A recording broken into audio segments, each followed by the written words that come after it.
Awesome. Thank you. Are you guys ready? As we're gonna be. Sure. All right. All right. Well, welcome to the 2022 Milan Board of Education Meet the Candidates Forum. Your candidates are George Elder IV, Sara Meray, Murphy Payeur, and Betty Rosen-Leacher. Thank you, candidates, and thank you, community, for taking your time to be here, whether in person or watching live.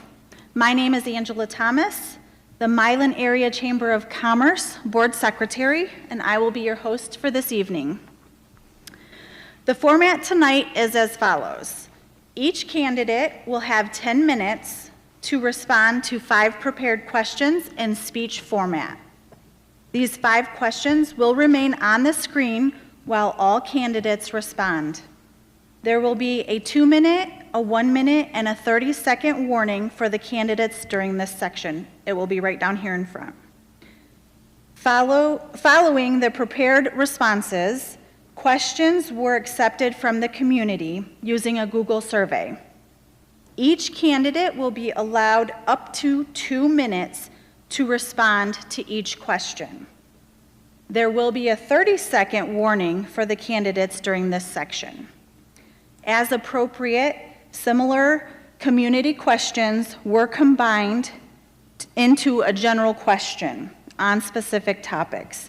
There is a 2-hour limit for this forum, so it's possible that we won't get all of the community questions answered.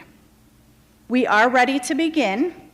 Mr. George Elder IV, you are going to start with your response to the 5 prepared questions. Hello, I'm George Elder IV. I'm 43 years old and I have been a Milan resident for 12 years. I grew up in a small town of West Sunbury in southwest Pennsylvania.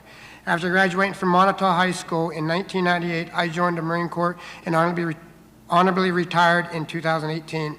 4 years after joining the Marines, I also received my bachelor's in computer forensics from Sleepy Rock University. I am a single father with 2 daughters, one biological and one adopted. They both live with me and attend Milan Middle School. In addition to being a passionate parent, I was also a foster parent of 14 children from diverse backgrounds. I am a disabled veteran. I started public service when I was 18 years old, and I want to continue public service here on the school board. The roles and responsibilities of school boards in Michigan is spelled out by the Michigan Association of School Boards. These include goal setting, both short-term and long-term, establishing and developing curriculum, staffing, and evaluating policies, as well as assessing and determining the facility needs of hiring and evaluation of that person's, and reviewing the budget submitted by the superintendent to ensure that it satisfies both the district goals and the funding priorities. I believe the key to the successfulness of any school board management depends on establishing and maintaining a civil and democratic working relationship between not only the board members and the superintendent, but also among our community, including our stakeholders, teachers, staff, student body, and their parents. Stanford E. Will has been quoted as saying, "The details create the big picture." Pastor Charles E. Swallowed, "The difference between something good and something great is attention to detail."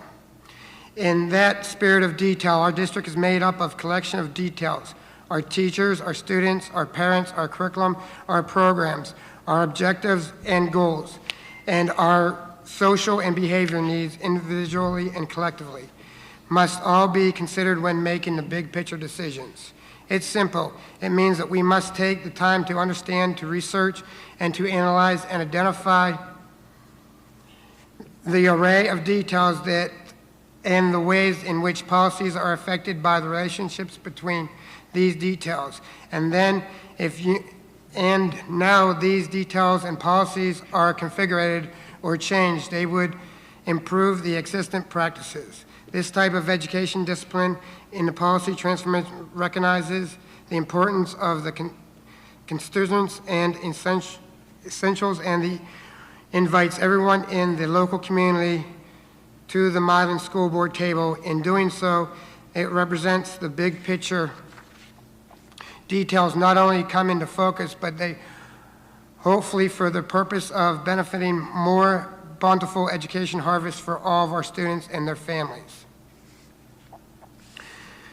Based on some of the critical evaluant details and comparative data shared below, I believe the biggest challenges facing the Milan school districts K through 12 are two very dependent and interrelated social realities that should be acknowledged and that need to be tracked together. One has to do with the stakeholders and parents, and to a lesser degree of students, especially those between grades 6 through 12, who seem to have better grasp on the modern educational reality. Coming into grips with the difference in the funding between the niche grades for modern area schools and the summaries of the Modern School Quality Survey, the others has to do with developing strategies and should incorporate in and out of school activities designed not only to raise the overall niche grade, but also, importantly and notably, to improve the proficiency rates of mathematics and reading in grades 3rd through 12th, in high school graduation rates and college preparedness. For example, our overall niche grade in modern area schools is somewhere between a B and B minus for the 10 categories evaluated. Suggesting there is much room for improvement, even where the only rating above a B plus was an A minus for sports. And when it comes to test scores, proficiency in mathematics and reading at the elementary, middle, and high school levels, all test scores, reading was only at 57% proficiency, and it was below 50% in math. Similarly, the high school graduation rate was 89.5, and the college readiness was only 23.4, compared to Michigander's statewide rates as 80.5% and over 33% respectively. By contrast, a summary of the Milan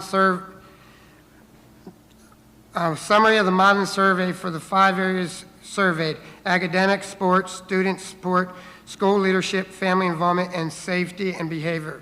Revaluant to the campus-based staff and parents, and the students between grades 3 and 6 tend to all overrate the quality of Milan area schools' performance, while the students between grades 6 and 12 tend to rate the quality more in line with the actual niche grades that the area proficiency scores. Some other useful academic data includes expense per student in Milan is $9,150 compared to the average expense statewide at $12,958. 2, the percentage of students eligible to participate in the federal free and reduced price meal program is only at 21% compared to the nationwide average of 51%. And 3, the teacher to student ratio in Milan is 21:1 compared to only 18:1 statewide.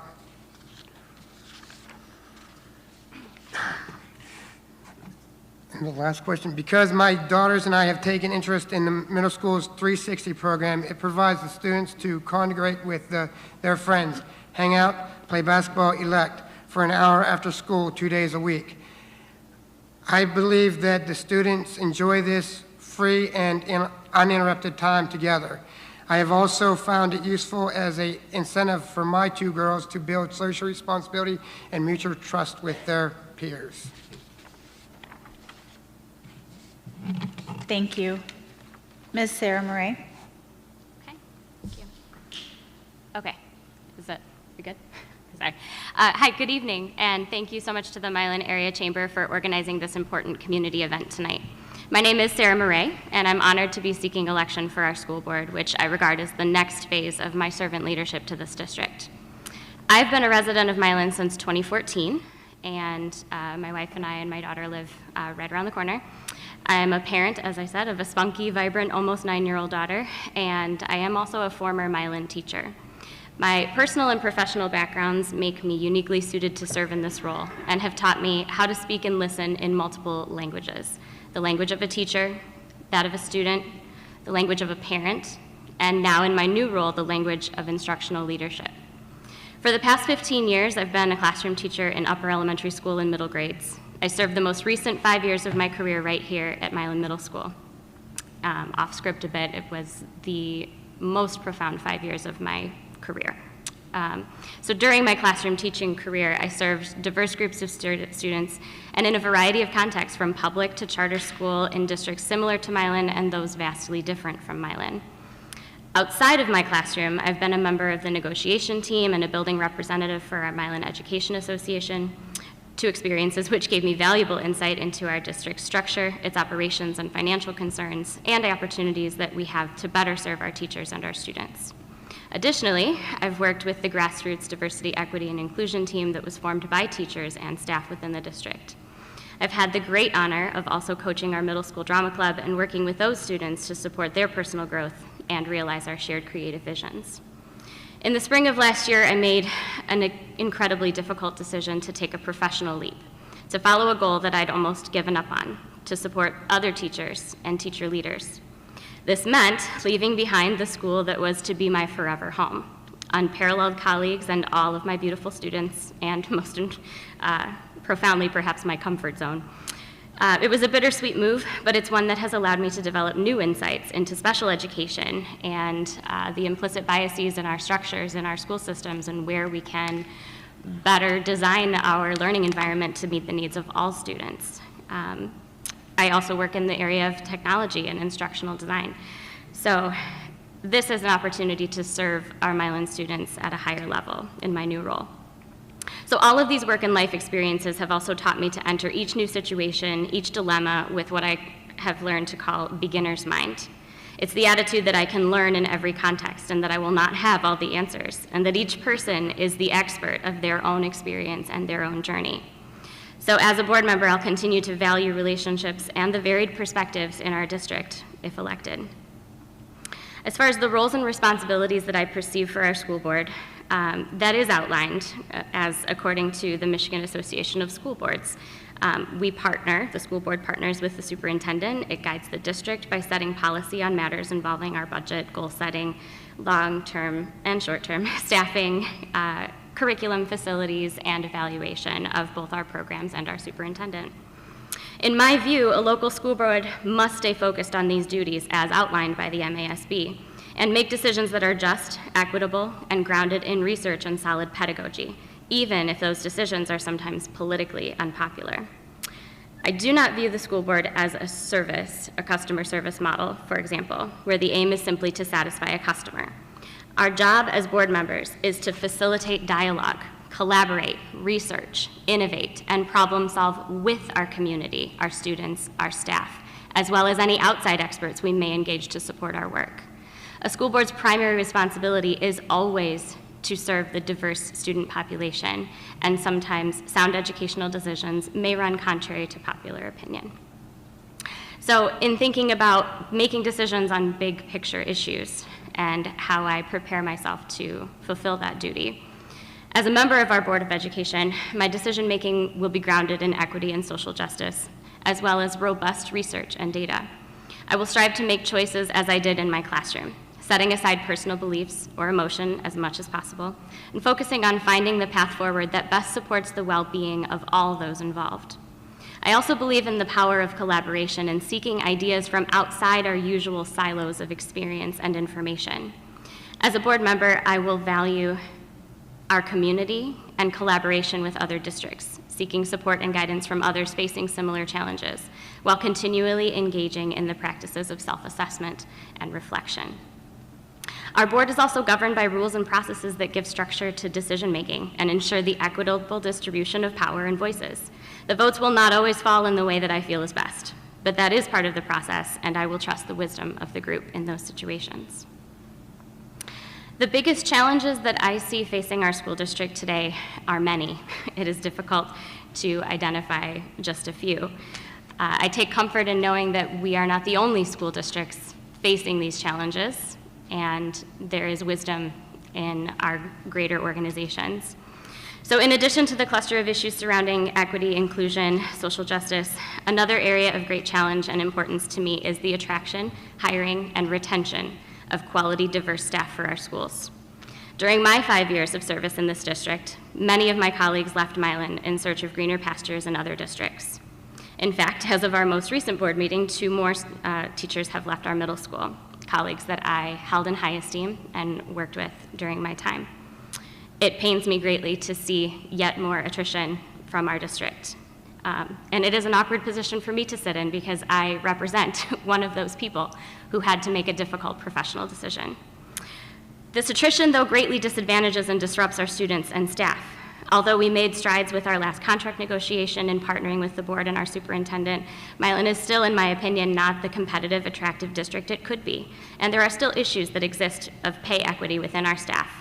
These salary discrepancies, turnover rate, and ongoing vacancies in key positions such as behavior support and special education contribute to worsening morale, place additional burdens on our existing staff, and ultimately disadvantage our students. Diversity and social justice are also intertwined here because we have a responsibility to provide windows, mirrors, and sliding glass doors to our students and to bring in quality professionals who represent our student population. So this would be a key area that I would like to focus on as a board member, and I would be committed to pursuing innovative solutions. Finally, another topic that is of special interest to me.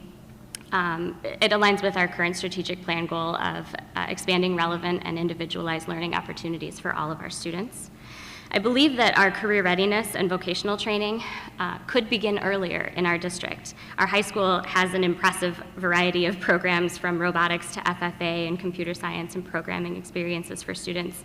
But those types of programs and hands-on experiences are less robust in our middle school and our elementary schools. They exist, but tend to be piecemeal or more ad hoc or non-continuous.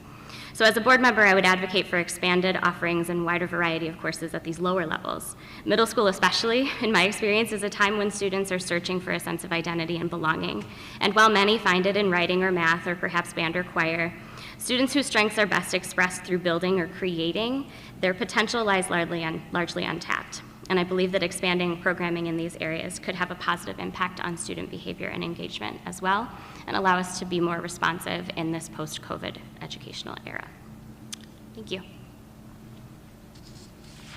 Thank you, Ms. Meray. Ms. Payeur. Okay. Hello, and thank you for having me. Thank you to the Milan Area Chamber for hosting. My name is Murphy Payeur. It looks way fancier than it is pronounced, just like the fruit. I have been a Milan resident for 13 years. I am a mother and wife. My wonderful husband, Greg, and I have been married for 10 years, and we have 2 beautiful children. Our son, Tommy, is 8 years old, and he currently attends Paddock Elementary, and our daughter, Maureen, is 2.5 years old. I was born and raised in Saline, and I am a 2001 graduate of Saline High School. I obtained my degree in criminal justice with the intent of joining the police academy and working in public safety. However, God had other plans for me. While I was in the process of applying to the police academy, I found out I was pregnant with my son, and I've had the privilege and honor of being a full-time stay-at-home mother ever since. I do not hold a degree in education. I do not have experience working full-time in the classroom. What I have is the privilege of being my children's first teacher. I taught them how to talk and walk. I have taught them their shapes, colors, and numbers. I've taught them to be kind and respectful. I've taught them manners, morals, and self-confidence. And I have taught them to always give more than you take, all while continuing to enrich their learning and support their education by helping with schoolwork and projects, chaperoning field trips, and donating needed items to their classroom. Being a stay-at-home mom also means I have experience in accounting. I'm the one that creates and balances our budget, pays bills, and identifies cost-saving opportunities. I have experience in mediation, negotiating, and bargaining, as anyone with children also does, as well as managing multiple priorities, planning and organizing, problem-solving, and teamwork, all of which I feel are strong skills that I would bring to the board. There are many responsibilities and roles of a school board, such as providing for the safety and welfare of our students, and determining matters related to school employees and contractors, just to name a few. However, what I perceive to be the most vital role and responsibility of the school board is ensuring the connection between parents and our school system is a relationship centered on our children, that it is honest, open, and transparent. Relationships are powerful foundations for mutual achievement. They also require people feeling empowered to speak up and share in responsibility and transparency. This is not always easy, and it is not always comfortable, which is why the board must be aggressively committed to providing strong leadership and be both facilitator and arbiter of consistently building and maintaining a healthy relationship between parents and our school system. We do not achieve this or build excellence with a war behind the door that leaves most in the dark as to what conversations are being had or what opinions or concerns are being weighed.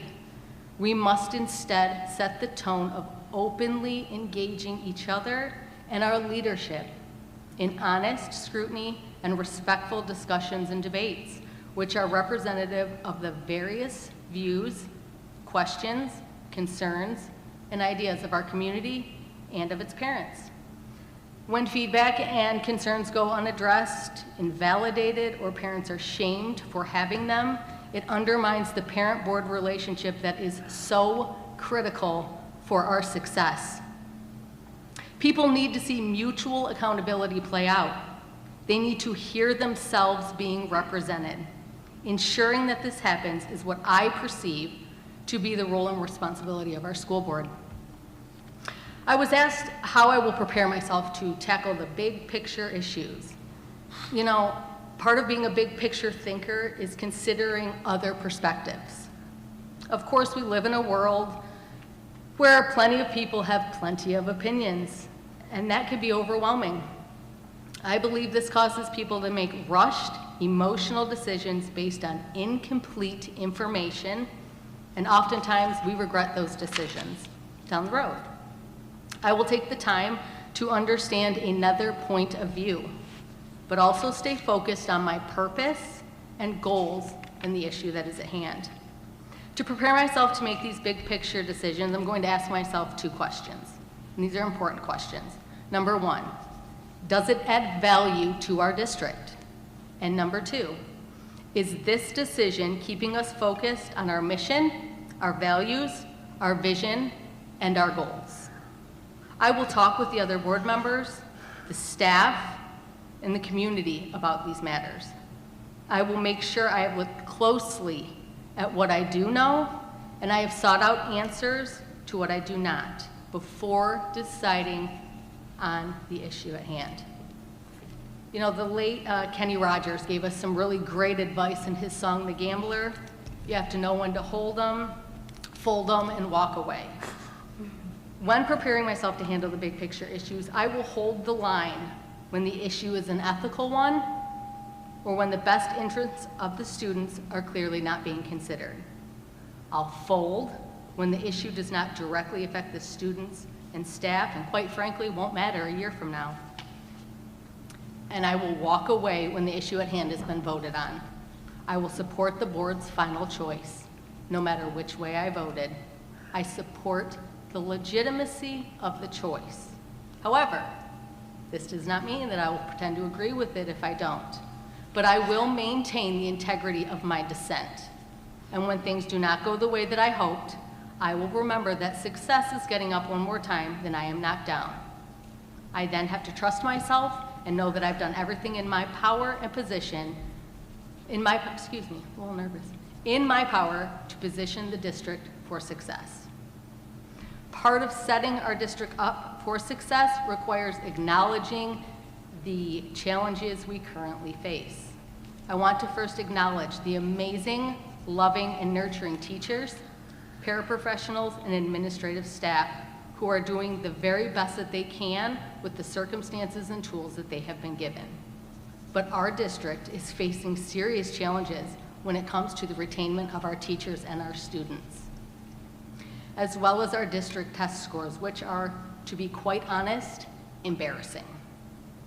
Another problem that we must get turned around is the bullying issue going on in our schools, particularly our middle school.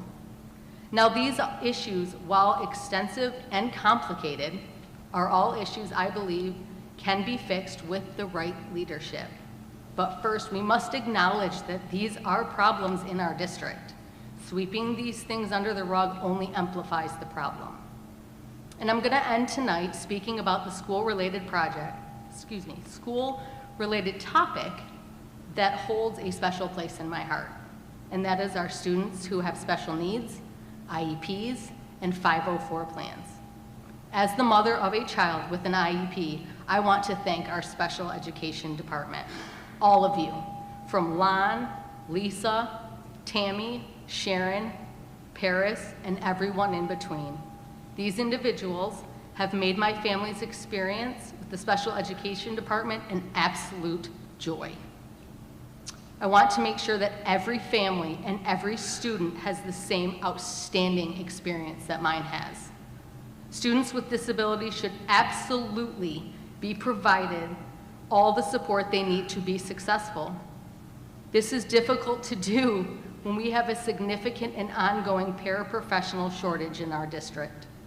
The paraprofessional pay was finally increased recently, but it's still not enough, in my opinion, to be competitive. These dedicated people are essential to the success of our special education students. When elected to the board, I will do everything in my power to support our special education department with greater pay and benefits for our much-needed para team. Thank you. Thank you, Ms. Payeur. Ms. Rosen-Leacher? Good evening, everyone. I am Betty Rosen-Leacher, and I'm very happy to be here this evening with you to share why I desire to be elected to the Milan Area Schools Board of Education. Our family has lived in Milan for the past 17 years. Our two daughters graduated from Milan High School in 2010 and 2013. We moved to Milan in 2005, shortly before I accepted a position with Saline Area Schools. At that time, we had a choice for our children to attend the schools where I worked or stay here in their hometown. We knew that the right decision was for our children to stay here in Milan. The family atmosphere, the small town environment was what we desired and chose for our daughters. Throughout our children's education, I was involved in all activities that they participated in and even some that they didn't, attending theater programs, sporting events that they didn't participate in because they wanted to be there too, help providing team snacks, all the things that parents do for their children all year round.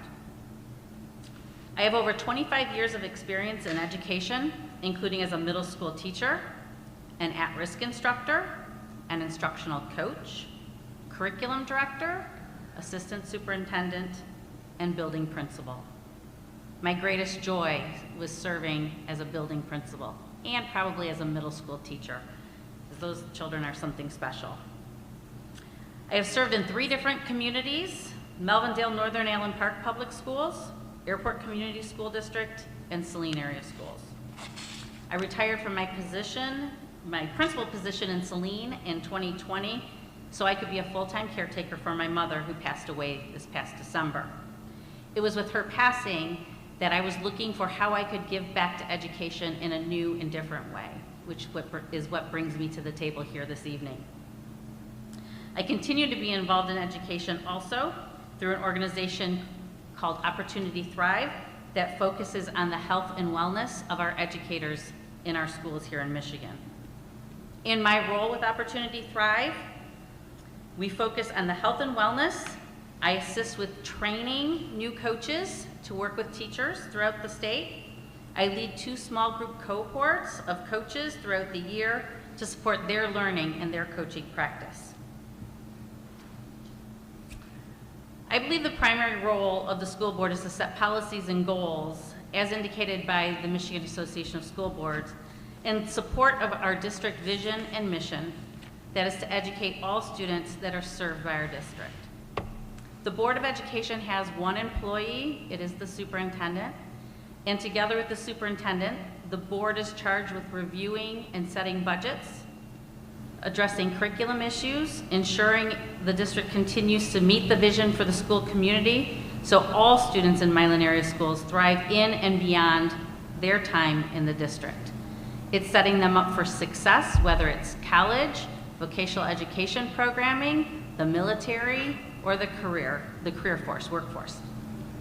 As a school board trustee, I must be knowledgeable about issues that face schools today. As a retired building principal, I continue to stay informed through my state organizations. I regularly read briefs, not just from the state, but from all state organizations that I have been a part of. I continue to gather information on best practices in education today and how we might be able to utilize those best practices here in Milan area schools, and focus on doing our research on education issues that specifically impact our community and our students.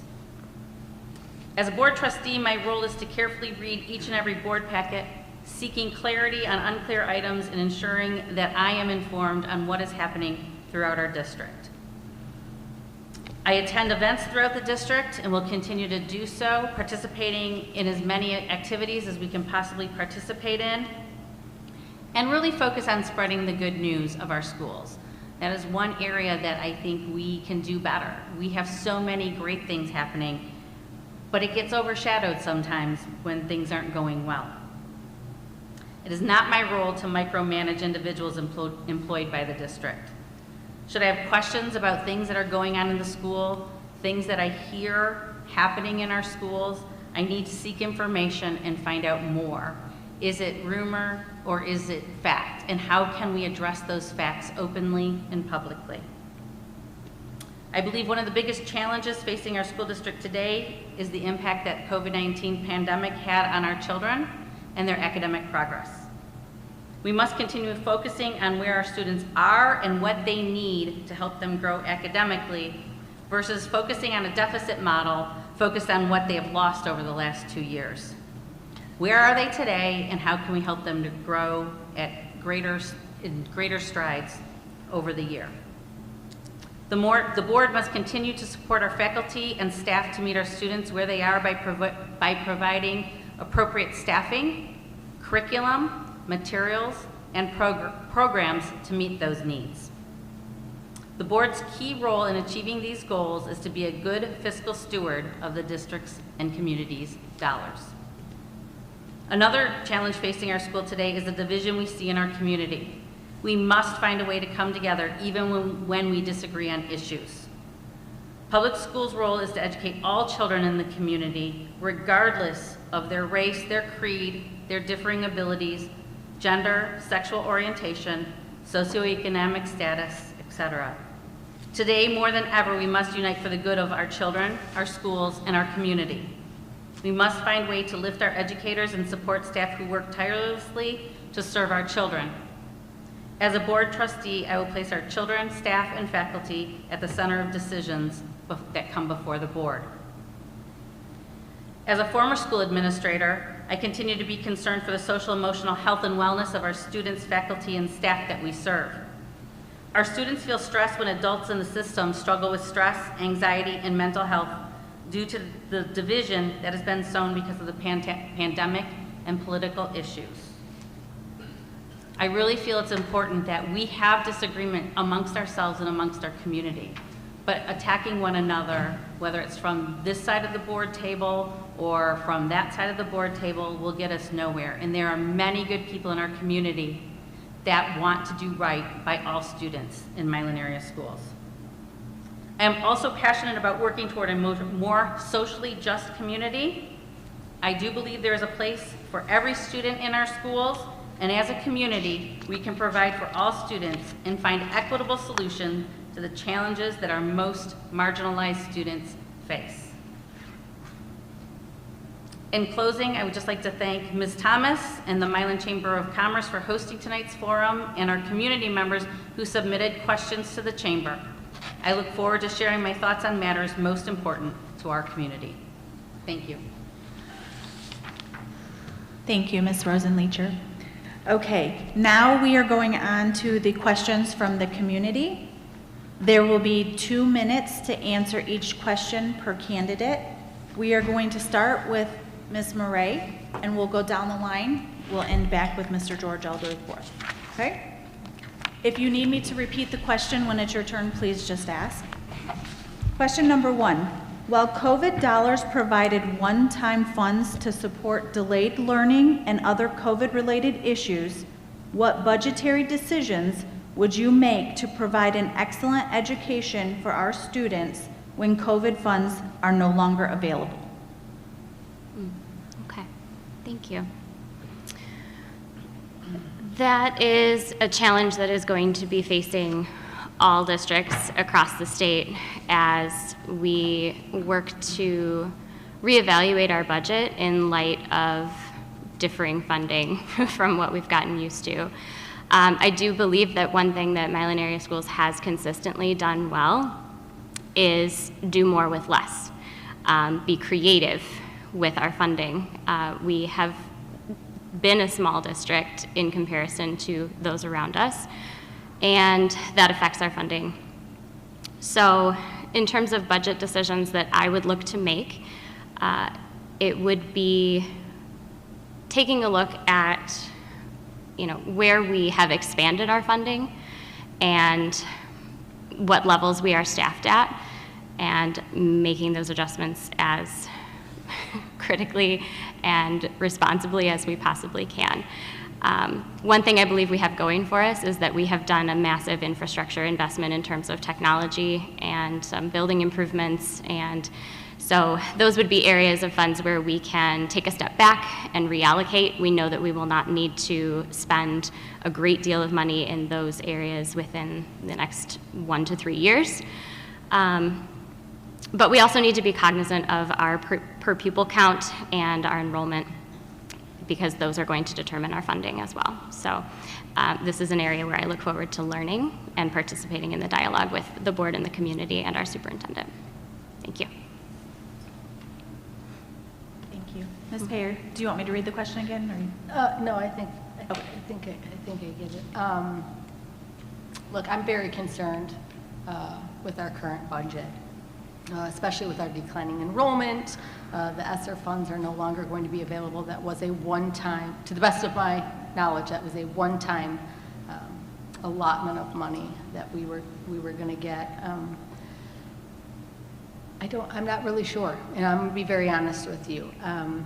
I don't know what my stance on this will be yet, because I don't have all of the information. I'm not on the board. I don't have all of the numbers. It is definitely something that does concern me. My big fear, honestly, is that it would involve cuts with staff. I hope that's not the case. I hope that's not where we're headed, but for me to sit here and try to persuade you with a bunch of answers or something I don't know, that's just not true. So I don't, I'm not really sure yet what my stance will be on this particular issue until I'm on the board and I can see all of the true numbers and everything like that. It's something I'm going to have to learn. So I don't have a great answer for anyone at this moment, but if elected, I promise you I will find out. Ms. Rosen-Leacher? Thank you. So I really have kind of a three-prong priority for our district. One is continuing to look at and provide competitive salaries for all of our staff, whether it's the classroom, administration, our support staff, our bus drivers. Every single person that touches our children are equally as important. Sometimes we forget about our transportation department, and as a building principal, I always said they are the first person our children see every day and the last person they see. They make a difference. They can make or break, and usually they make, because our students love their bus drivers. It's just something really special and unique that children get to have with their bus drivers they often see year after year. So we need to make sure that we have competitive salaries for all parts of our district. We also have to make sure that we have the right programs and services offered for our students, for our special population students, our special education programming, and that they have the resources and materials. That is a priority. Without the right resources and materials, it will make it more complicated for our teachers to teach. And finally, and probably most importantly, is the safe and secure environment. Safety continues to be a huge issue in schools all around the country. It hit really close to home here in Michigan this past year, and I think that that's something we need to really get a lens on, is making sure that we're providing safe and secure environment for all of our staff, all of our students. Thank you. Thank you. Mr. George Elder IV. This is concerning to me because of our declining enrollment, and it's going to be a huge challenge. I think we should just keep our money with the people that provide for our children, the bus drivers, the teachers, the chow hall ladies, you know, the custodians, and make it a priority to teach our kids.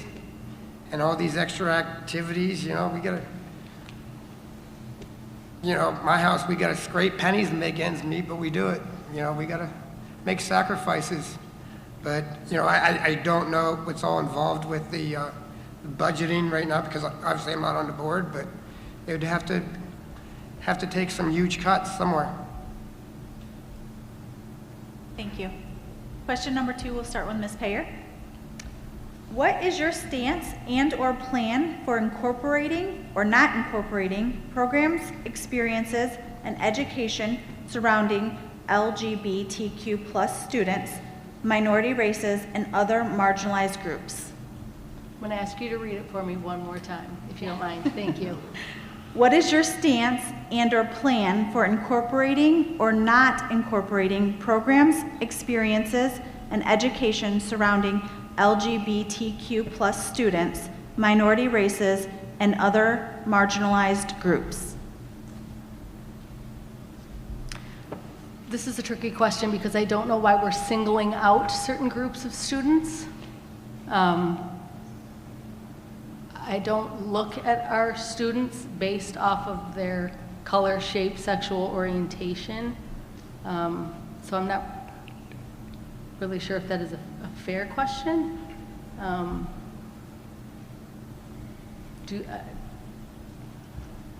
going to assume that these would be extracurricular. I just don't, I'm going to be very honest, I don't like the idea of separating our students by a class like that. I think, you know, that's just, I don't really know how to answer that. I'm going to be completely honest. I could give you guys, you know, a fluffy answer. I don't know how to answer that. Is there a need for additional programs that I don't know about? My children are still young, so to me that seems a little bit more maybe for the middle school, high school. I'm not sure. I don't know how to answer that question. I am all about adding programs and adding advantages for all of our students. I don't know how I feel about separating them out by class. Thank you. Ms. Rosen-Leacher? Thank you. First of all, it comes down to materials that we have available to our students. Books are a great resource for having those windows, mirrors, and sliding glass doors for our students.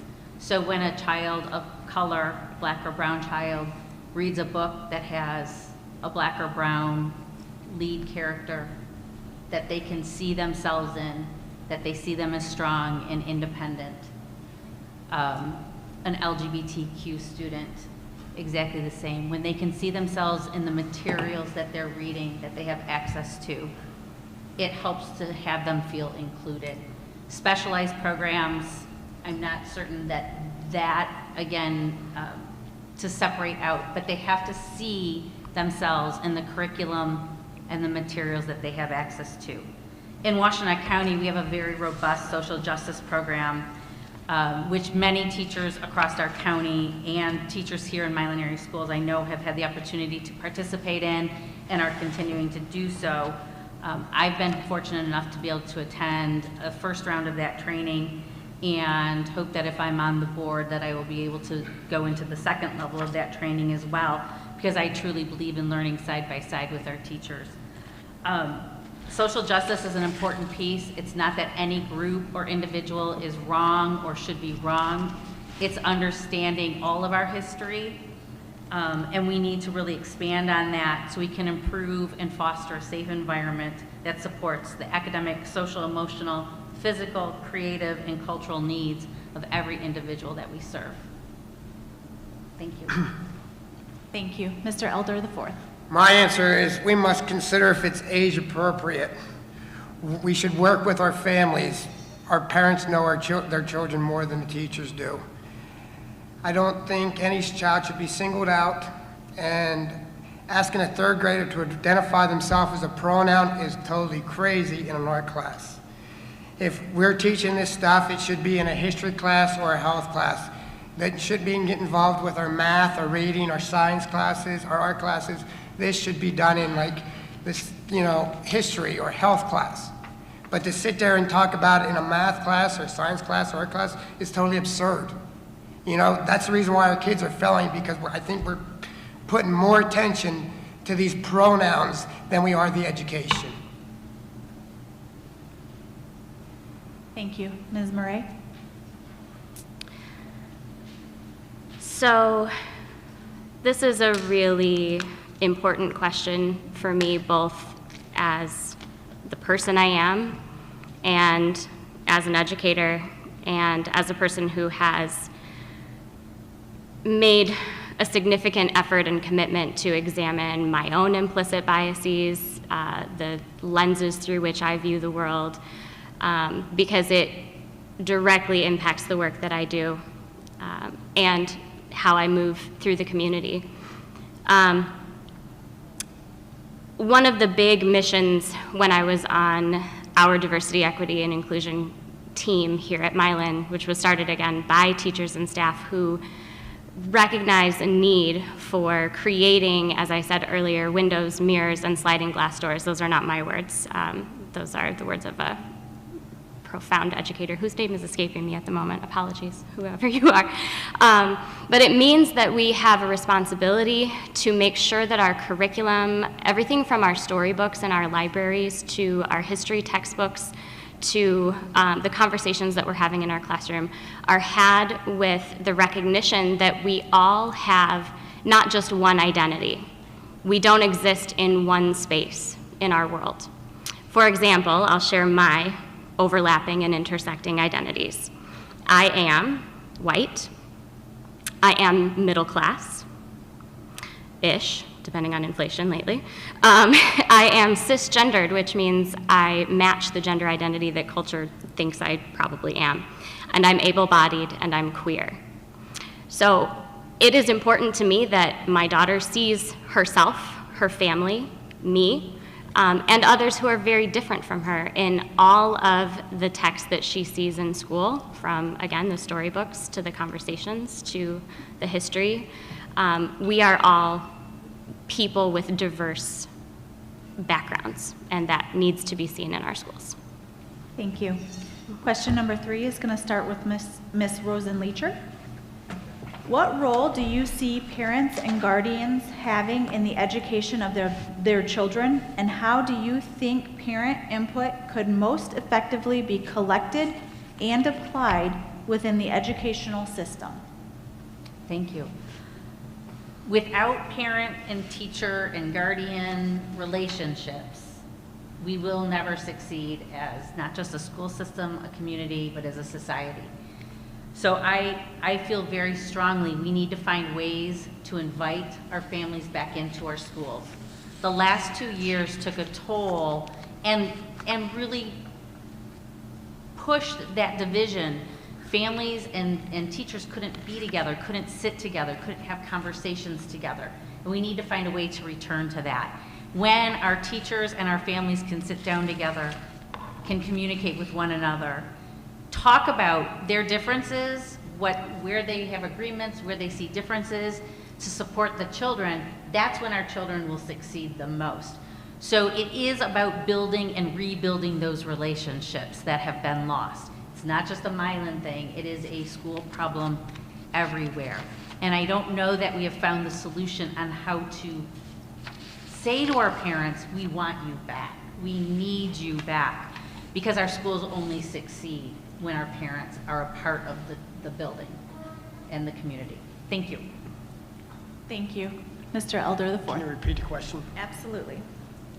What role do you see parents and guardians having in the education of their children, and how do you think parent input could most effectively be collected and applied within the educational system? I think the parent should have what to say in our kids' education. you're a taxpayer, you know. For me, you know, it took me $60,000, you know, to adopt my one daughter and to get custody of my other daughter. I was proven I'm a safe parent. You know, whatever my kids' thoughts are their thoughts. But to sit there and say that your child's not safe or your parent's not safe, I think it's inappropriate. And I think that parents should be able to voice their opinions at school board meetings and be loud about it. You know, the squeaky wheel gets the attention. Thank you. Ms. Meray? Okay. When I was a teacher in the classroom, really early on, my very first principal, and it was written all over our building, but her mantra or motto was relationships, rigor, and relevance. And there was a reason that the relationships came first. And that has been what I have led with in my classroom and my relationships with my peers and colleagues and the parents that I serve. They are critical. If we don't focus on building better relationships between all of the stakeholders in our district, and make sure that the quality of our communication and dialogue is at its peak, then we are going to continue to experience issues of division and lack of understanding amongst all of our team. And we are all on the very same team, in fact. Reasonable people on the same team can disagree, but it is incumbent upon us to make sure that we're taking the steps that we need in order to be sure that all voices are heard. And all perspectives are considered and valued. So I am, like Ms. Rosen-Leacher, I am looking forward to tapping into those community resources again and getting our parents and our guardians, our caretakers back into our schools in whatever capacities we can possibly find. That has been sorely missing, and it's what makes our schools strong, is when we do partner together. So I look forward to innovating around that cause and inviting as much input from our stakeholders as possible. So, thank you. With that, I'll pause. Thank you. Ms. Payeur? I'm going to ask you to repeat it one more time, just make sure I have it all. Okay. Thank you. What do you see parents and guardians having, let me start over. What role do you see parents and guardians having in the education of their children, and how do you think parent input could most effectively be collected and applied within the educational system? I had it. I just wanted to make sure before I answered. Okay. This one is very important to me because obviously I'm a parent and I am an outspoken parent. We are our children's first teacher. We are their primary caregivers beyond graduation. I don't think, to be honest, that it's how do we get them involved. Parents were involved. The truth of the matter is you pushed us away. The school pushed us away when you stopped listening to our concerns, when they didn't follow the masses. When you have an opposing view, we got pushed out. There was a divide there. I don't know any parents that voluntarily separated themselves from their child's education. What we need to do is acknowledge that the parents make the decisions, the parents come first, and that you are going to actually listen to our concerns and not sweep them away. A lot of trust has been broken. I think everybody kind of sees it. There's two very big sides, and unfortunately our students are the ones left in the middle. So what I think we need to do is there needs to be some healing going on. There needs to, COVID brought out a lot of really ugly stuff. The schools took things away from the parents. They took our decision-making away. They took that stuff from us. So the schools, I would like to see them, we get all these other things by phone call, email, text message, send it out the same way and let us know, hey, we want to build this relationship back. We want to mend these wounds. You are important to the kids' education, and frankly, we can't do it without you. We need the parents. Thank you. Question number 4 is going to start with Mr. Elder IV. The recent school quality survey outlined an issue with bullying and unfair discipline. As a board member, in what ways would you address this issue to help create change? I think that we brought this bullying issue up to the board, and we were called a bunch of liars. You know, I've dealt with bullying with both girls. My one daughter being bullied, my other daughter doing the bullying. You know, I have to teach my daughter that was bullying. There are consequences when you do bad things. And just for instance, 2 weeks ago, my daughter had an issue with bullying. I worked with the principal, I worked with her volleyball coach, and I worked with myself to show her that this will not be tolerated. And there is a bad behavior issue, especially in the middle school. And it's crazy. But we have to do something, and I think it starts with the parents. They have to keep their kids under control, and they got to show them that there are consequences for doing bad things. Thank you. Ms. Meray? Thank you. Yes, as a former middle school teacher here in our district, I can absolutely attest and agree with the fact that bullying has been an issue in our classrooms. I've seen it, I've had to intervene in it, and in my estimation, a lot of it, especially recently, it has escalated just due to the overall pressures and stresses generated by COVID. COVID, as Ms. Payeur stated, drove us to the brink. It separated us, it divided us both physically and emotionally, and our students are feeling that too. Our teachers are feeling it, everybody is. We are still very much in deep recovery from that. And our students don't always have the language or the processing ability to communicate their stresses or their feelings or their fears in healthy ways. And what ends up happening is they externalize those stresses or anxieties on others because they lack the skills to communicate what's really going on. They're also witnessing divided communities, both in the media and here in our own city.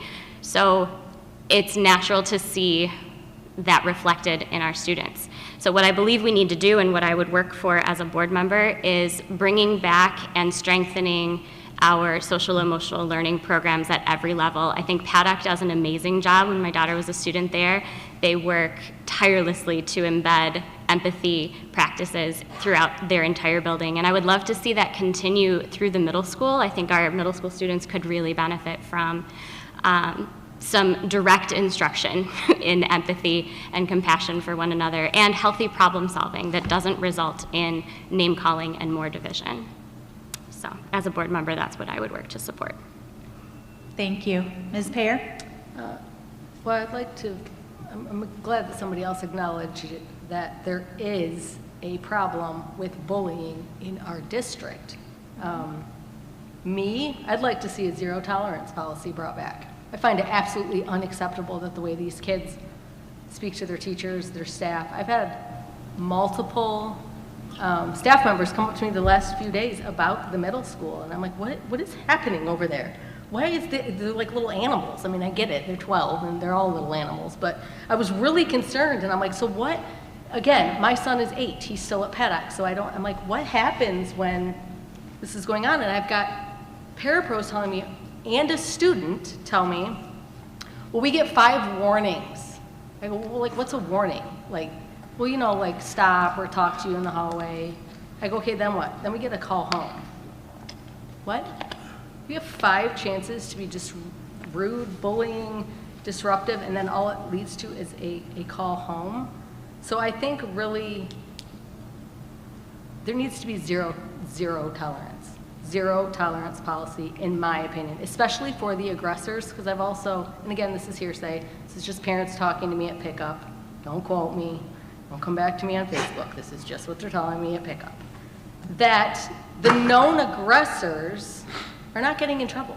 It's the kids that have finally been pushed and pushed and pushed, and they finally snap back, and they're the ones that get in trouble, and that just doesn't make sense to me.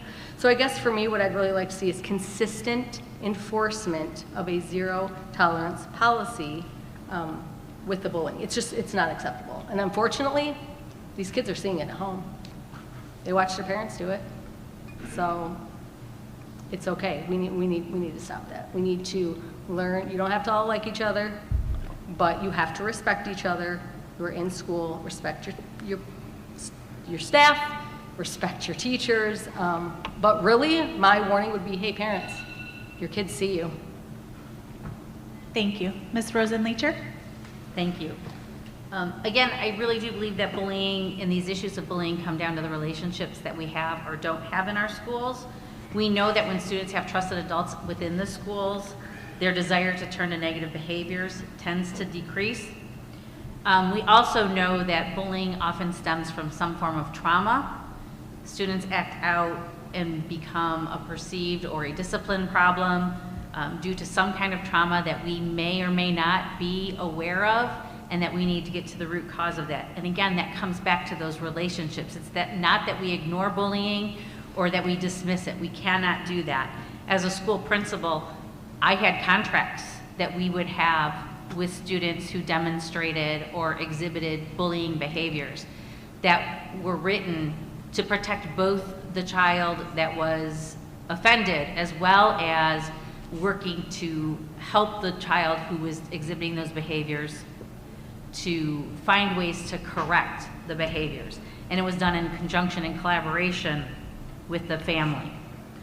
As a school board member, I would support continued investment in restorative practices, something that I think we've not had the opportunity to really participate in the last couple of years.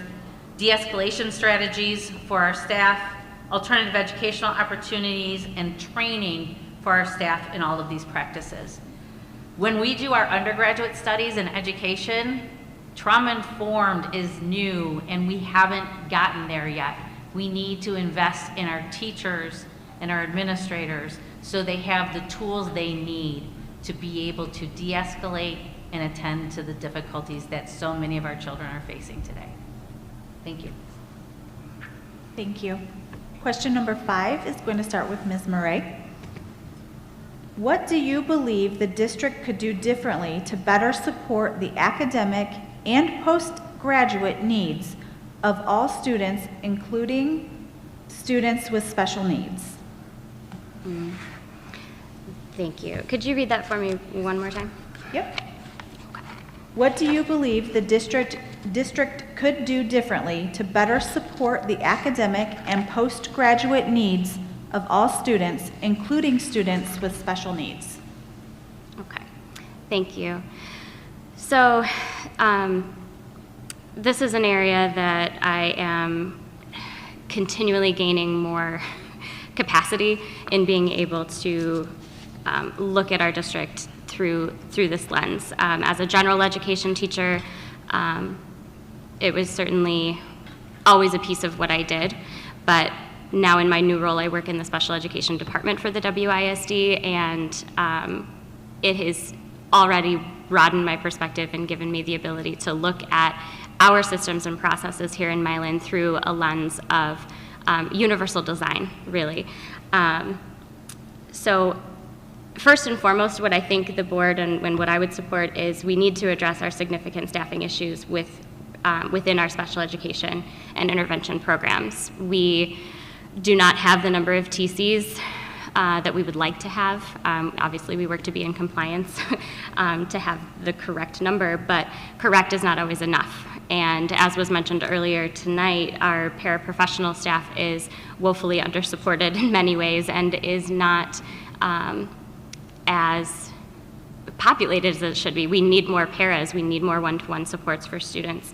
And those staff members deserve the training and the benefits and the support so that they can effectively serve our students. Secondly, I feel that we need to really improve around our cultures and attitudes around inclusion. It's not enough to market this district as a full inclusion district. We have to live it in all areas. It means we need to take a critical look at our operations and instructional methods through the lens of inclusion and begin to more fully implement our best practices.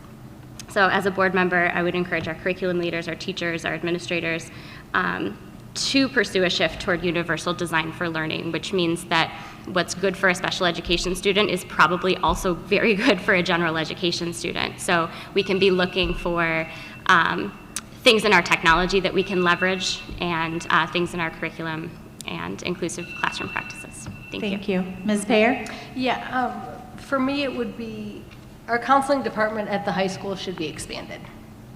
There needs to be a lot more guidance and communication with parents and our students on their post-graduation plans. Thank you. Ms. Rosen-Leacher? Yes, thank you. I don't know how many of our community is aware, especially if you have younger children in the schools right now, but we are a member of the Southwest Washtenaw Consortium, which provides career readiness and vocational programming for our students.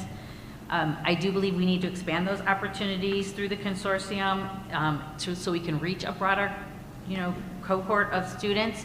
We have welding and culinary arts and nursing, and it's wonderful that we have those opportunities, but what else can we provide them? We're also blessed that our high school students can attend Washtenaw Technical Middle College at Washtenaw Community College early on. They can participate with the Early College Alliance at Eastern Michigan University. They can dual enroll through local universities, and those are all exceptional opportunities. But as a district, we need to also make sure that we're communicating and bringing greater awareness to all of these opportunities for our families, support career readiness and vocational programming, and be intentional with our communications. And when we think about our young adult students who are, that learn differently, have differing abilities, what are the transition programs that we're offering so they can find their way to the world of work? There's many programs out there, and are we offering those to all of our students that need that opportunity? Thank you. Thank you. Mr. Elder? The special education needs is very important to me because, my foster daughter that I adopted, she special needs, and to see her go to school and come back crying because she's called retard because she doesn't understand something, because there's no IEPs, there's a shortage of IPEs that can't help her, so she's not learning nothing. So I think that we should hire special needs, especially IEPs. I think, we should retain them. I think we should change our operations methods because, again, my daughter's special needs, so she has to wait till August 26th to get an education. She sat there in class with the education they're giving it, she does not understand. So, and in order for this program here at Milan, they have to set up a meeting with you and you have to sign paperwork. That way they get their money for their IEPs.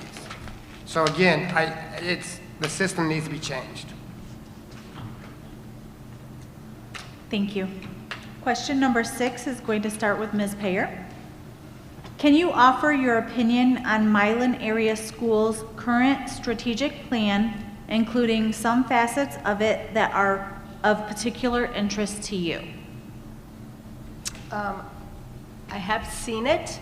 They actually gave me a copy of it I received from somebody a copy of it at the Big Red Board chat. And I haven't had a chance to look over all of it, honestly, so I'm not comfortable giving an answer yet, but I will look into it, I will put my stance on it, and I will make sure that it gets out, whether it's on my Facebook page or whatever, for whoever asked that question. I appreciate it. Thank you. Ms. Rosen-Leacher? Yes, thank you.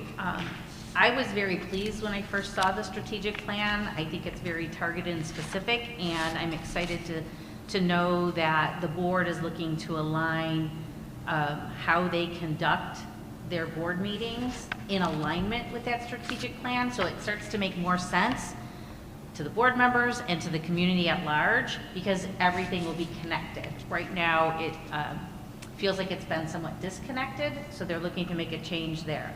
When I look at the 5 big areas, I'm not sure that we can set one above the other.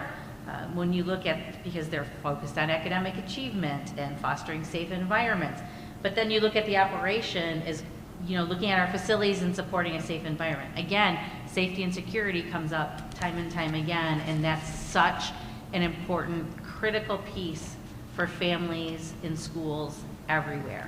So to pick or choose, I think all 5 are equally as important, and that's why the district set those goals.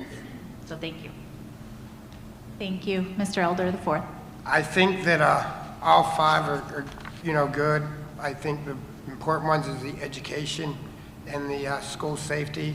And what I like about it is they're getting parents involved to help them make these, or show them how to make these decisions. But, on the big red chats, we always get sidetracked with, everybody wants their input, and so we get sidetracked. So I haven't really went through all of them, except for the education and safety, because them were the 2 topics that were brought up. Thank you. Ms. Meray? Okay, thank you. So just a brief list of the 5 for those in the community who may not know the 5 tenets of our school strategic plan. It's academics and programs, learning environment and culture, communication, community engagement, and personnel and leadership. So I agree with Ms. Rosen-Leacher that it's really difficult to place one ahead of the other because all 5 of these components are critical for our district to address, and we can't just go down a rabbit hole of one of the 5. We have to somehow juggle all of them. I've already kind of spoken a little bit about personnel and leadership. Obviously, that is an area of chief concern for me. Learning environment and culture, I think, go hand in hand with community and community engagement. I go back to our school's mission and vision. Our mission states that we want to create supportive, caring, inclusive educational community, and our vision is that we partner together as a community. So when I was at the board chat where this strategic plan was discussed, I was really encouraged about just the very healthy dialogue that was occurring between the 3 board members who were present and the community members who had attended. I think that continued effort and the continuation of those board chats is going to allow us to move this ball down the field with all of these 5 tenets of our strategic plan being considered. For me, as I spoke about earlier, learning environment and culture, I think, is probably the one that's deepest in my heart. I addressed it a little bit earlier with the LGBTQIA question, because I do believe that when we silo our students or only look at one identity or one facet of their being, then we end up contributing to the erasure of all of the rest of their identity. So I look forward to the conversation around that particular part of our strategic plan, but again, all of them are going to help us move forward as a district. Thank you. Thank you. Question number 7 is going to start with Ms. Rosen-Leacher. Do you have an opinion on the use of personal social media accounts by board members to discuss school district business? That's an excellent question. I think we have to be very cautious because as a board member, we are one voice, and our singular opinion can't be weighed or measured outside of the voice of the 7-member board. So as we think about items and issues that come to the board table and discussions at the board table, it's critically important that we have that discussion openly and publicly with one another, particularly around difficult and sensitive topics that arise. And in doing so, walk away, and I think Ms. Payeur said it quite eloquently in her opening statement, we may not always agree with how the vote goes, but once that vote is taken, we must support the decision of that 7-person board. So to utilize social media to have a debate or a discussion, personally, I wouldn't see myself wanting to participate in that kind of conversation. Thank you. Mr. Elder the fourth. Our board is 7 members, and we have to, live with the vote that comes out of the thing. But I think it gets people involved if an open dialogue on social media, everyone does it, they keep her private with their own friends or something, but, it's a social media network. You're supposed to advertise social things or what's on your mind so people can help you get through them. So I don't think there's a big deal. Thank you. Ms. Meray? Thank you. Yeah, this is a pretty loaded question, and I certainly will not pass judgment on any other person's use of social media. I will simply speak to my attitude around social media and how I would conduct myself if elected. As a teacher, it has been drilled into me for the last 15 years, and it continues in my current role, that our personal social media and our school personality or our school persona are separate. Personal and professional can't help but intersect, but it matters how we engage in our dialogue, especially in our outward-facing channels, right? So when and if I am on the board, that is how I will conduct myself. I also am a deeply interpersonal person, and so I don't tend to engage in a lot of discussion and debate on social media, just because that I would much rather have that discussion in person. I think that is a much healthier way to approach and gain perspectives, to be honest. So with regard to my opinion on that, that is just how I would plan to conduct myself with social media. Thank you. Thank you. Ms. Payeur? I want to have you read it, just make sure I got all the parts. Do you have an opinion on the use of personal social media accounts by board members to discuss school district business? Okay, just wanted to make sure I heard you say personal social media accounts. First of all, let me say, social media, I truly believe is the demise of our society, in my opinion. I don't have a problem with the board members posting anything on their personal Facebook pages. And here's why. It is their personal Facebook pages.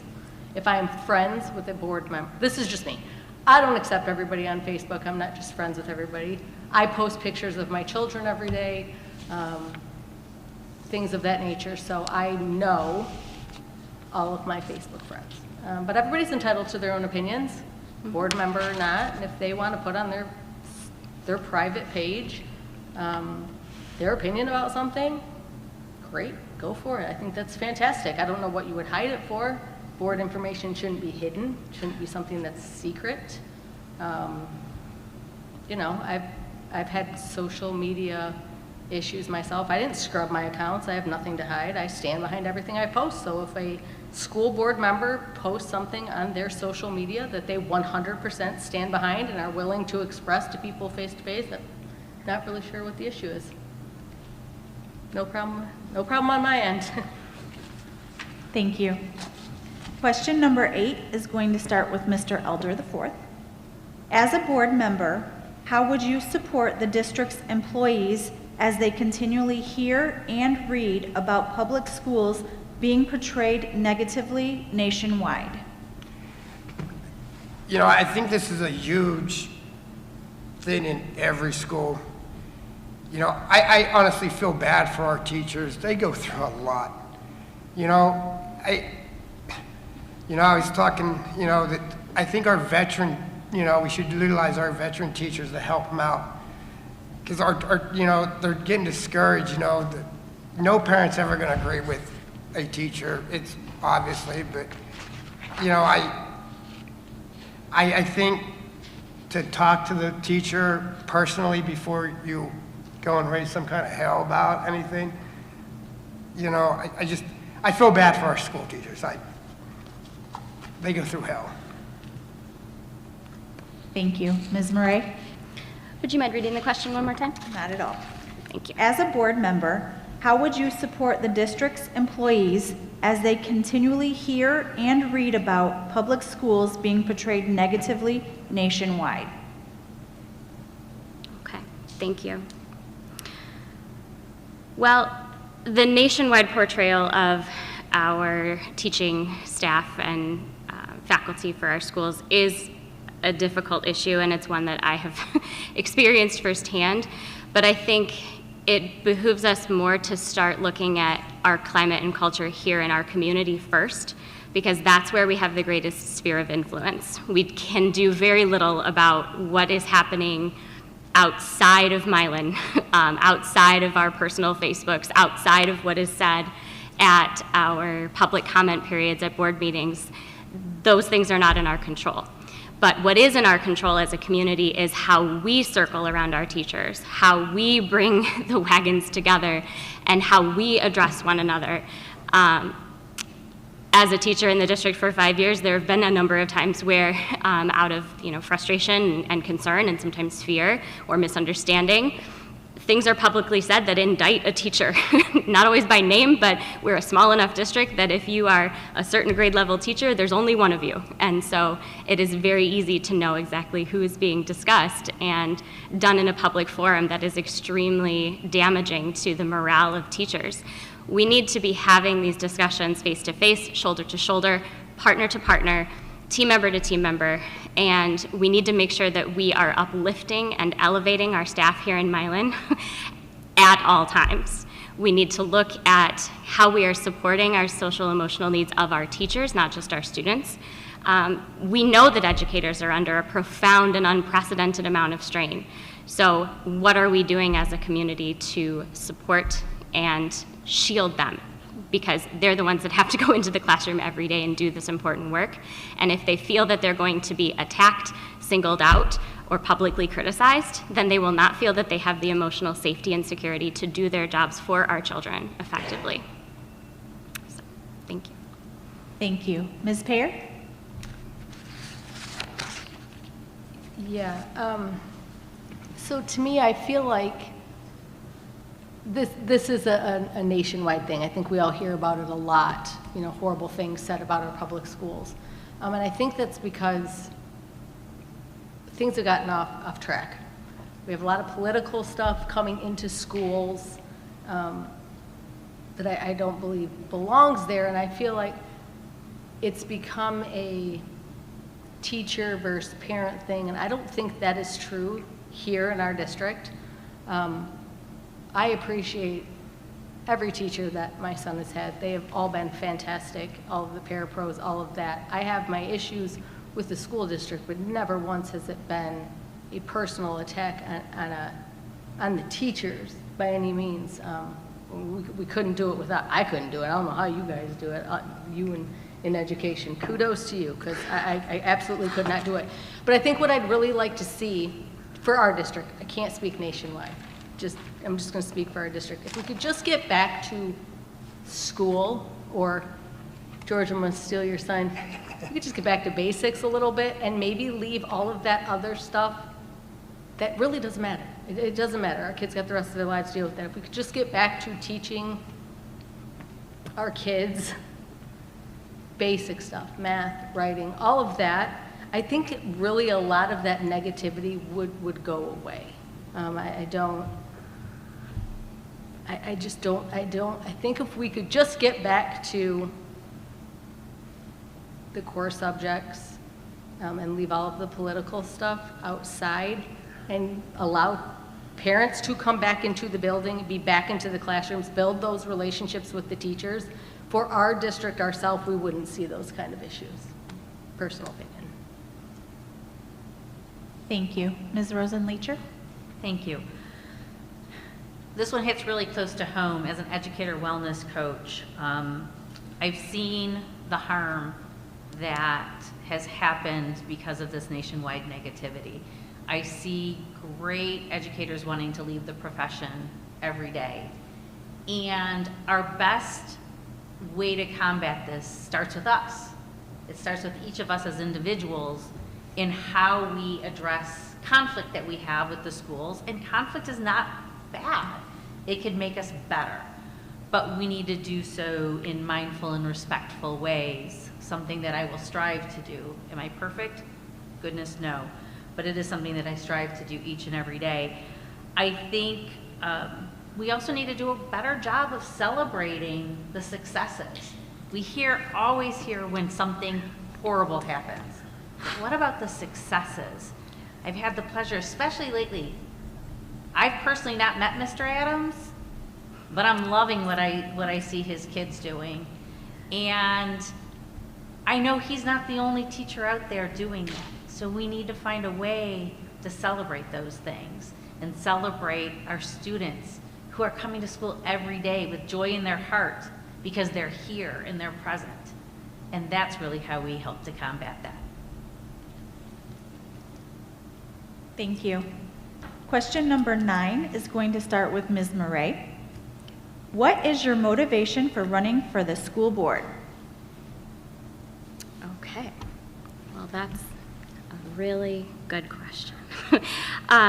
And one that I'm probably going to struggle to succinctly state. As I said in my opening statement, I was a teacher here for 5 years, and I can't ignore that I'm one of those teachers that experienced the burnout and the need to do something different. And when my new role came along and the opportunity presented itself, I did not undertake that decision lightly, because I knew that it would mean that I was walking away from a career that I thought would be a 30-year one, that I would close my door after, 25 to 30 years, and go, okay, now what?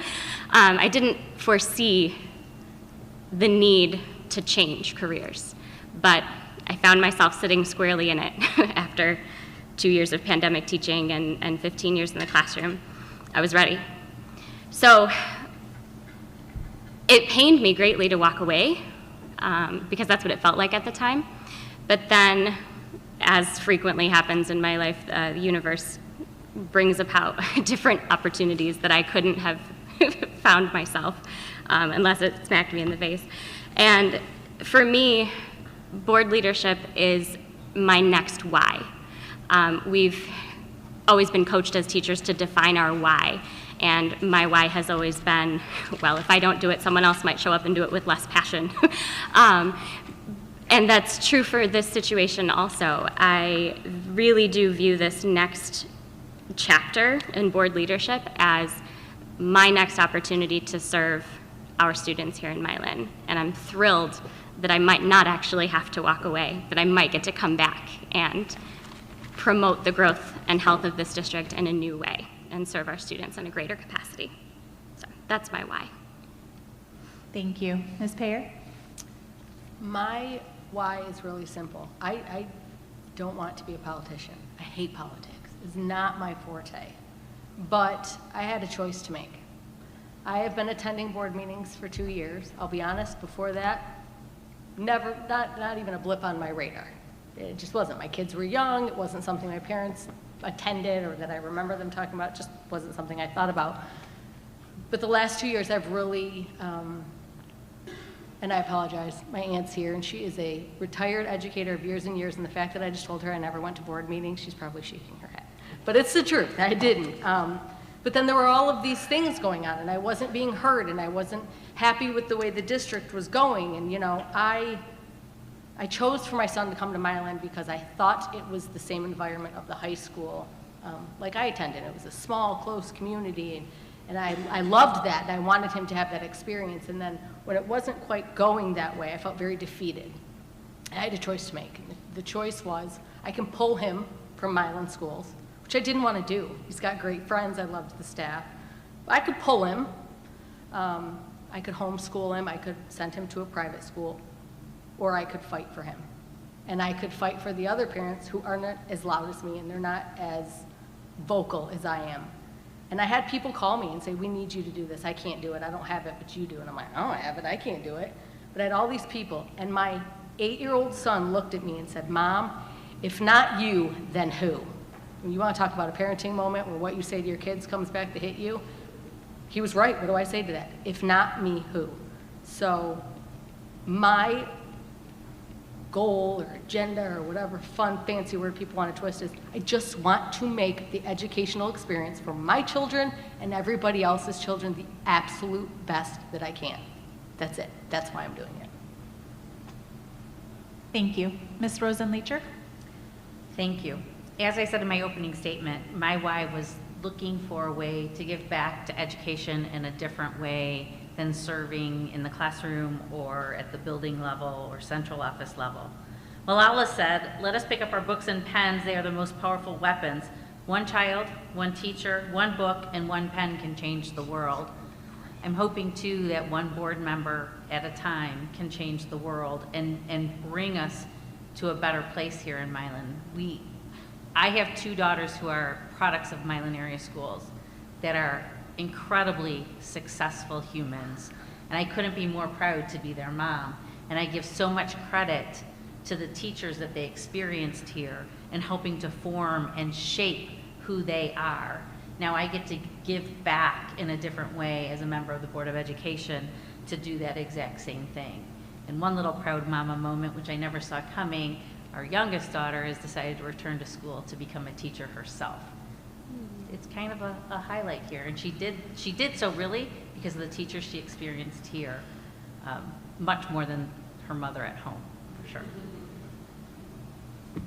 Thank you. Mr. Elder the fourth. My motivation is because I don't think there should be politics in the classroom. Like one of the prepared questions asked on the questions, the whole picture, it's a reflection of all the students, not just a political affiliation. The classroom should be ran in a nonpartisan environment.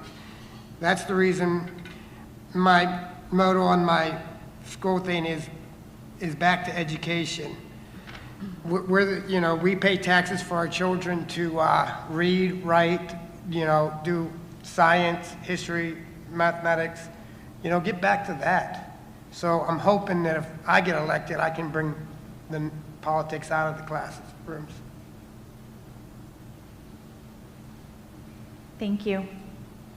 Question number 10 is going to start with Ms. Payeur. If elected, what current board committees would you want to be considered for and why? Well, that's a really good question, and I don't have an answer for that. And I'm going to tell you why, because I don't know. I knew a question like this was going to come up, so I wrote down, I'm not going to lie, Betty. I wrote down a sheet because I don't know. I don't know what committees are there, but hopefully if I'm elected, the other board members will help me learn all that stuff. Like I said earlier, I can give you a fluff answer and all of that. That's a lie. I'm not sure. I don't know. I'm sure there's one I would love to be on, and if I get elected to the board, hopefully Kirsten will. I will call Kirsten Freight and say, I need all of the committees. Can you please help me? And I'm sure she will. I'm sure Kirsten will help me. So I cannot answer that. I don't know. That's another one that I will look into, and I will put out on social media to answer whoever took the time to submit that question. Thank you. Ms. Rosen-Leacher. Thank you. I have to be very honest. I'm fortunate that right now, as an appointed member of the board, I got placed on the communication committee with the board member who resigned her seat, and that has been one of the most wonderful experiences that I've had thus far. The members of the community that serve on that committee are thoughtful, considerate, challenging,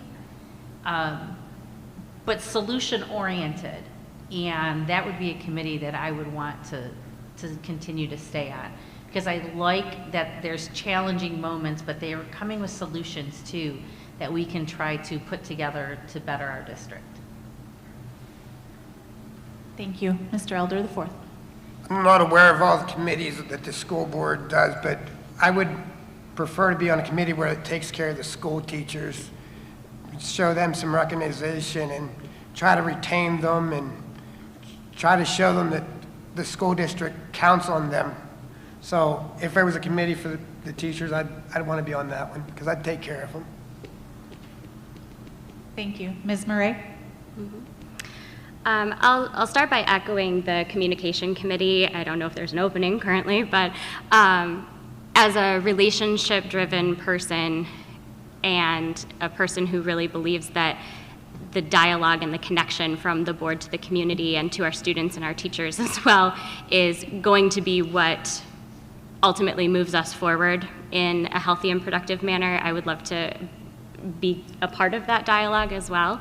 and got a taste of that at our latest board chat also. I really was similarly encouraged by the healthy and productive dialogue and the honest questions that were asked and the commitment to talking through the issues that we are facing. So communication would be an area, but as part of our strategic plan, we're looking into our academics and our programs. So that is an area of strength for me. My master's degree is in curriculum and instructional design and pedagogy. So when it comes to talking about our programs and how we are bringing in the resources for our students, the materials, the curriculum, all of those aspects of how we reach our learners, that's an area of strength again for me. So I would love to participate in any of those committees or discussions that pertain to our academic programs. So thank you. Thank you. We've made it to the final question. Question 11 is going to start with Ms. Rosen-Leacher. What attributes are essential for school board members? That's a great question. I love this. I think we have to be open-minded. We have to be really good listeners. We have to be measured in how we respond to issues. When we react in a knee-jerk fashion, we haven't taken time to pause and think through whatever the concern is. So being measured, being thoughtful, open-minded, and listening are the most important attributes, in my opinion. Thank you. Mr. Elder the fourth. I think the most important ones is to be open-minded, a good listener, and be able to take negative feedback. Thank you. Ms. Meray? Okay, could you read the question one more time? Absolutely. I think I got it, but just to be sure. What attributes are essential for school board members? Okay, thank you. I alluded to this a little bit earlier in my opening statement, I think, about the habit that I practice of approaching situations with a beginner's mind. Beginner's mind is a Zen Buddhist term, I think, but again, it means that you enter into each new situation, each new conversation or dilemma with the sense that you are starting from the very beginning. Not that our experiences and our education, our degrees, all of those things don't matter, but it's important that we're able to suspend those things because they can sometimes bias us to a certain decision or a certain outcome. And starting with beginner's mind means that we can hopefully look at whatever's before us or listen to the conversation that we are a part of with the ability to hear the full perspective of the other person without jumping to a conclusion based on our previous experiences or education or whatever. And just to echo the other sentiment too, just that listening capacity is so, so important. We often listen with the intent to respond, not with the intent to hear. And as a board member, I look forward to using that skill. It's a skill that I do believe that I possess, is being able to value the perspective that's at the table with me and lead with the assumption that that person is the expert of their own experience and that they are coming representing the best of themselves in that moment. And from there, we move forward together. So in closing, yeah, just that openness of perspective and then valuing all of the voices at the table.